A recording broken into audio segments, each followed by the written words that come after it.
This is In-Ear Insights, the Trust Insights podcast.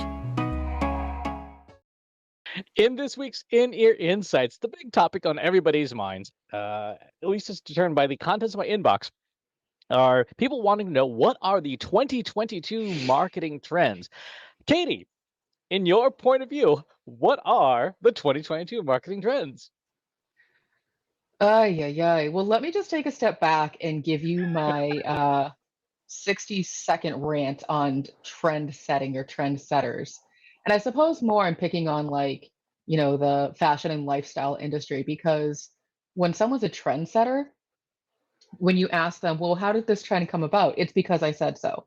And so that's a terrible way to set a trend. And my assumption, I could be wrong, and I would love for someone besides you, Chris, to tell me how these things come about, is people just kind of pick something and call it a trend. And if they just keep talking about it over and over and over and over again, then other people start to pick up on it. It's that sort of that snowball effect. And so if someone, Chris, like you, who's influential in a certain industry, continues to talk about something, other people are saying, oh, well, Chris is talking about it, so I must be need to talk about it as well. And that's typically how these trends come about, which is just not a great way to determine like what's trending. So that being said, I have no idea what's in store for 2022. Chris, over to you.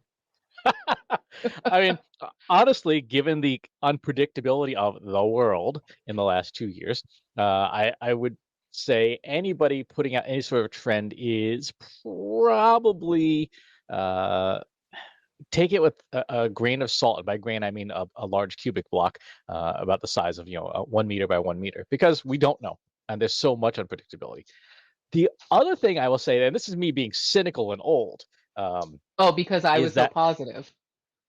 uh, you know, is that very often when I see all these trend roundups, everything that is a trend is something that person has for sale, right? Hmm. So here's this thing, and oh, by the way, we sell this thing, so it's clearly going to be a trend. We saw this with CDPs and DMPs and DSPs and all these things, and they weren't trends. I mean, some of them were, some of them were not, but they were definitely very self-serving trends. So I Hmm. think that's another aspect of trend watching that you have to be very cautious of. So, what were the alleged trends in 2021 supposed to be, and did they happen? So big things that were supposed to happen, cryptocurrencies and NFTs are supposed to take over everything, which did not happen. NFTs did get some play this year. There is a booming market. There's also a highly unregulated market, and it is a very select group of people who buy and sell in that market. Now, they are, fortunately for the people who are in that market, very wealthy, because these are people who have nothing better to do with their money. But it is not nearly as mainstream as those who participate in that industry would like to think. And the thing about a lot of the marketing trends that we've seen is they've been the same trends for like the last 5 years. So this is the year of mobile marketing. Well, I mean, it's kind of been the year of mobile marketing since 2007 when the iPhone came out. This is the year that content marketing is doing this. This is the year that social media marketing is doing this. People have been talking extensively, for example, about TikTok, which yes, it actually is a legitimate trend. Yeah, so those are sort of the I guess the obvious trends. Wasn't Clubhouse supposed to take over everything too? It was. Social audio was supposed to be the big thing. Let me pull up, actually, just take a quick Google here, search at what the 2021 top 15 marketing trends were supposed to be. Hmm. Uh, More digital transformation. This was a trend contributed by a consulting company. Consumers ignoring digital ads, which is not really a trend, just sort of status quo. Hmm. More automation by an automation company. Um, companies would be trying to focus on growing their meaning and purpose from another consulting company. Programmatic advertising was supposed to be the most powerful thing this year. That's from a programmatic advertising company. You see the trend in the trend. The trend within the trend. Yes. Influencer marketing gets even bigger. The death of cookies, which actually did not happen. That's next year. Hmm. Um, the growing importance of direct mail by a direct mail company, Mhm. brand advocates, social audio, short videos, the live streaming wars, and the rise of e-commerce capabilities. That one did happen. Instagram did allow, it now has purchasing built right in. So in general, these are the 2021 trends. So let me ask this perhaps very loaded question. Why do companies care about trends? Why do we care? Why do marketers care what everybody else is doing? Why can't we just focus on what's working for us and what's working for our company? Why do we have to be so concerned with what everyone else is doing? FOMO. I mean, that in a word, that's exactly what it is the belief that you're missing out on something, and I do think there is some credence to that, right? I do think there is some relevance to that because we also know there are no shortage of marketers who are stuck in, "We've always done it this way," right? And never consider anything new. So I think in that Mm. regard, trend watching does have some benefit to say, "Hey, did you even notice this thing that at least some people think is important?" I can understand the I need to try something new mentality, but I don't know, maybe it's just me personally, and that makes me sort of an N of one, but I don't care what everybody else is doing. I just want to do whatever works for me and what works for my company. And what works for my company may not be what's going to work for, someone else's company, or what works for me personally, Chris, isn't what works for you personally. And I was thinking about this last night. We're going to go to another food analogy. I was thinking about this last night as I was making pasta. So I've been trying to make homemade pasta for a while. And I finally, last night, got to a good place with it. The process took about 2 hours, hand rolling it and cutting it and all that sort of stuff. And in my head, I was like, well, Chris would just tell me to use a machine. Chris would tell me, here's a pasta maker and here's this and here's that. And I was like, well, that doesn't work for me, but that works for him. And so it sort of brings me to this whole idea of following trends. Like, you know, you can think about fashion trends. Well, guess what? Most of those don't work for me because of my body type and my height. And so it doesn't matter what the fashion trends are. I have to do what works for me. And sort of, I would assume, Chris, the same is for you. And so it it might just be the kind of person that I am, and me, like, I don't know. It's one of those things I still struggle with. Is like, why do you care what everybody else is doing? And so I also, like, I don't know, Chris, I'm sort of stuck on this.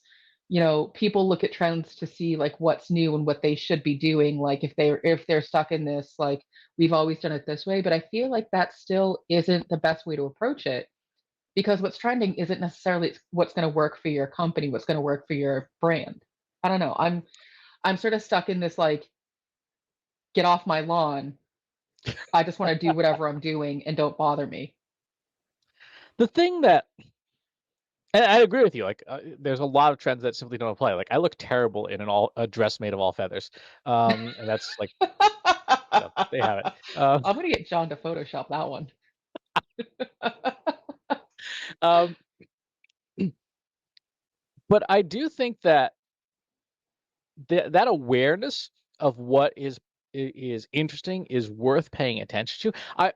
The challenge I think is greater is that a lot of people are relying on secondhand research for this stuff, right? So you read an Mm, article in Forbes or Fortune or whatever about these are the trends, and articles like that are very much like conference sessions. They are a retrospective, right? What's trending in a news article in a mainstream publication is a year old, right? mhm, Because the savviest marketers are the ones who are out trying stuff before it gets popular and figuring, yeah, this thing structurally has got legs to it. This thing has a probability of becoming a real thing, and you get in early. The challenge for a lot of marketers is they don't have or not willing to invest the time to figure out how to find those things before they happen. And it requires hanging out in places that marketers typically don't hang out. It requires hanging out with people who may or may not be your customers because they're not your demographic, but they are people who are circulating and socializing new stuff. Real simple example. I was watching a Twitch stream last week. Some folks playing Apex Legends, and I wrote about this recently in one of my newsletters. And I didn't care about the game, but the way the host was managing their community was fascinating. Like, okay, every time there's a sort of an in-stream chat, people can chat in, and every time you typed in the chat, you earned a few virtual tokens in this host's room, right? These aren't worth anything. You can't trade them in for anything monetarily, but the host then had rewards set up. For 100 tokens, you could tell the host they had to drink some water, right? For 200 tokens, you could highlight your message. For 300 tokens, you could ask them a question they would answer on the air as long as it was appropriate.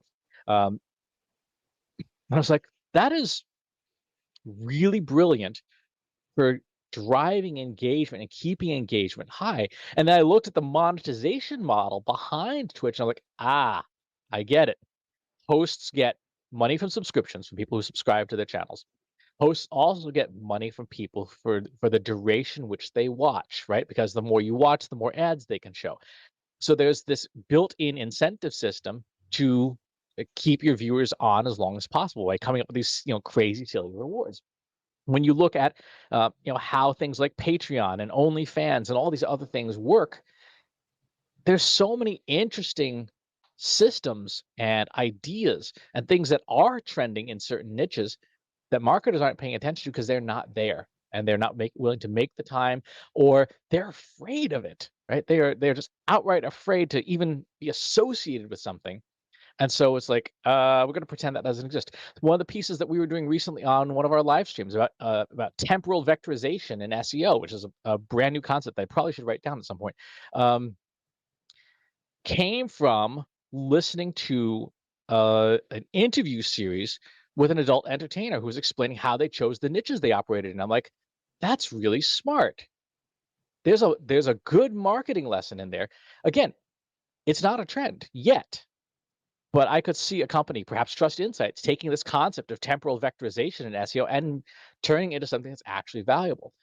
So the challenge for a lot of marketers is they're relying on, a game of telephone to have somebody tell them what the trends should be, rather than them going doing their own research, finding out, there's something here in this corner of the internet that could be big. It's kind of like, if you think about it, a lot of fashion and a lot of pop culture and a lot of culture in general comes out of certain groups of people in certain locations, like Atlanta and its hip hop scene is a huge nexus for certain parts of our culture. But as a marketer, if you are afraid to dip your toes in that water, you might not know what's going on. Like TikTok is huge, and people should at least take a look at it and see, okay, how does this thing work? Forget about whether you should be there or not. Do you even know how it works? So it's interesting as I'm listening, Chris, you're not talking about trends, you're talking about innovation. And you're talking about it. So there's this company out of Boston that I've always been fascinated with called IDEO. And when I was in grad school, we studied it a lot because their whole what they do is, they have these common problems, but they look in unique places to try to find solutions. And they spend a lot of time, watching people, um, just go through their daily life just to understand, behaviors. And they don't limit themselves to, okay, this is a cooking problem. I can only look in a kitchen for a solution. They'll go to like a machine shop or they'll go to, the junkyard, whatever the thing is, to see how can we take a solution and apply it to a different place. And that's what you're describing. And so what you're describing is not trends, you're describing innovation, which obviously needs to happen before trends can happen. But I think that's the missing piece of these roundups is it really should be what are the innovations coming or what are the innovations we should be looking at versus the trends, because to your point, Chris, the trends means that you're kind of already behind because other people have already figured this thing out, and really you should be more open to experimental marketing or just research and development in general. And so that to me is a more interesting conversation, and it's a more interesting, you know, if you're, asking somebody like what's coming into next year, I would rather hear someone like you say, "Well, here are the different places on the internet that I've been exploring to see if I can try to find new ways to solve an old problem." That I would much rather pay attention to. So why do you think we don't do that? Fear. Fear, of People have got to get over it. but think about what that is like for a lot of people who are not comfortable with people who are not like them, right? Mm, It is extremely uncomfortable, right? Can you imagine, like, imagine where you are politically, and then imagine trying to intentionally spend time with people with opposing views to see what they're saying and how they work, right? It can be unpleasant, or to hang out with people who socially might reject you, like, "You're not one of us, why are you here? Like, mhm, what are you doing here? You don't belong here." For a lot of people, at a personal level, that's intimidating, and then mhm, layer onto that people's fear, like, what if I cause brand damage to the company I work for? What if I cause mhm, an incident or something like that?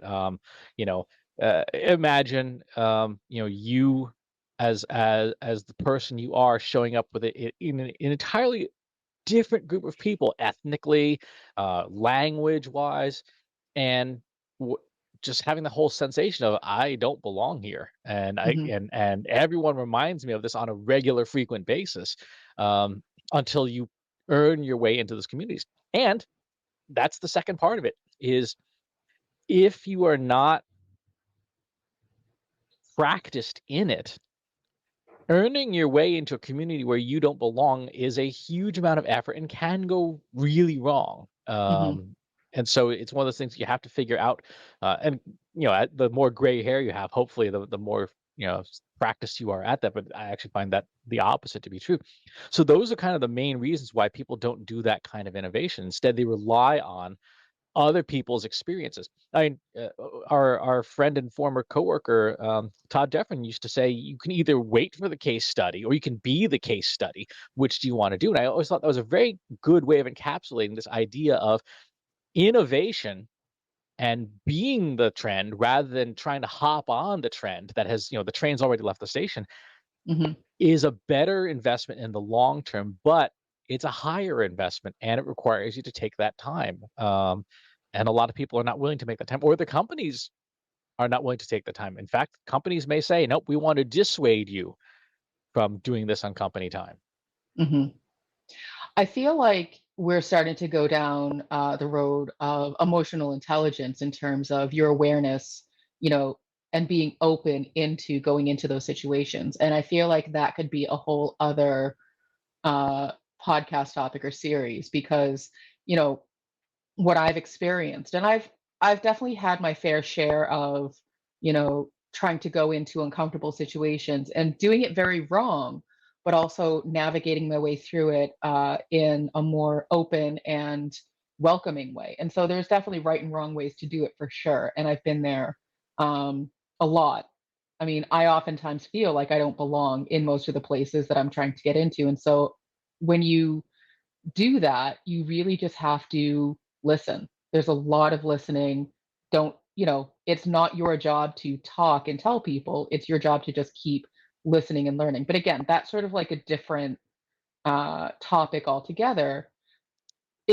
I can see you shaking your head. It's a different topic as you start to get into how you get into those situations. But really, the point of today's topic is around what are the 2022 trends. And I think what we're coming to is we don't know yet, but what we want to do is encourage people to do some of that experimentation or even just to do some listening in places that you wouldn't normally listen. And so, you know, I say a lot that, like, I hate social media, and I do. It's not for me personally, but I do try to keep up with what's going on for the sake of the company. So I have signed up for a TikTok account. They're trying to find me. It's completely private. I have no plans on posting videos, but I wanted to, understand what it was. Obviously, I've seen TikTok videos reposted on Instagram or Facebook or Twitter, but unless you're actually in the app and seeing how it works, it's hard to really wrap your head around it. There's other things like Twitch that I've never, signed up for, but I believe we signed up for a Trust Insights Twitch account. So it's like we have the opportunity to explore these things. It makes me incredibly uncomfortable, but it's necessary for that professional growth, for that growth of the business to make sure that you aren't falling behind. And so you have to make yourself uncomfortable to a certain extent. Um, Now, obviously, we have the luxury of owning the business, so we can kind of pick and choose how uncomfortable we want to get with things. But I would rather us focus on that innovation side of things, what you're describing. And so, looking outside of traditional digital marketing avenues and conferences to go see what else is happening. I mean, maybe moving into next year, we start, looking at webinars in completely different industries, maybe in the manufacturing industry, attending a webinar there to find out what the heck is going on and how they're solving problems. There's a ton of companies that are using AI and not using it for marketing. So, how are they using it? What problems are they solving? That we could then think about and apply it back to the problems that we hear our customers talking about. That's what I would rather see us do with our time in 2022. Two-thirds of the AI stuff I do comes from financial services. That's because they've been doing a lot of these algorithms and stuff for years to great success, and marketing's never tried them. So yes, porting solutions from one discipline to another. No, I think you're right. The heart of both innovation and trend watching is listening. It's paying attention to what's going on around you. It's listening in different places. Now, in terms of what is likely to happen in 2022.